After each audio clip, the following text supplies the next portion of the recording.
बाळाचं ब्रेस्टफिडिंग ड्युरेशन आणि बाळाचा 18 वर्षाचा IQ याचं डायरेक्ट रिलेशन आहे. सो ब्रेस्टफिडिंग हे 2 वर्ष झालंच पाहिजे. त्यातले पहिले 6 महिने एक्सक्लुझिव्ह ब्रेस्टफिडिंग, जे बाळाला इन्फेक्शनचा धोका कमी करतात. वरून तुम्ही त्या 6 महिन्यात काही द्यायला गेलात वरून, तर मग बाळाला इन्फेक्शन होणार. सो 6 महिने काय करायचं आपल्याला, फक्त ब्रेस्टफिडिंग द्यायचं. ब्रेस्ट मिल्क मधून इन्फेक्शन जाणं शक्य नाही ना, आईच्या शरीरात कसं इन्फेक्शन शक्य नाही. म्हणून ब्रेस्ट मिल्क मधून 6 महिने न्यूट्रिशन गेलं पाहिजे. आणि तेवढं पुरेसं असतं, निसर्गाने ती रचना केली आहे. आणि या 6 महिन्यात ना बेबी हळूहळू आईची इम्युनिटीची, ब्रेस्ट मिल्क मधून आईची इम्युनिटी येते. या 6 महिन्यामध्ये बेबी हळूहळू निसर्गाला, बाहेरच्या जंतूंना ऍक्लिमटाईज होऊन जात. मग त्याला पटकन इन्फेक्शन होत नाही.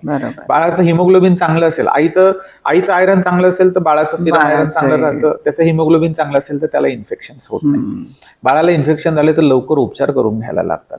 त्याचे व्हॅक्सिन्स वेळेवर दिले गेले पाहिजेत. कारण इन्फेक्शन झाले की काय होणार आहे. आणखी एक ती गोष्ट, डिलिव्हरी नंतर जितक्या वेळा इन्फेक्शन होतील, जितक्या वेळा बाळ आजारी पडेल, तितका IQ घटत जातो.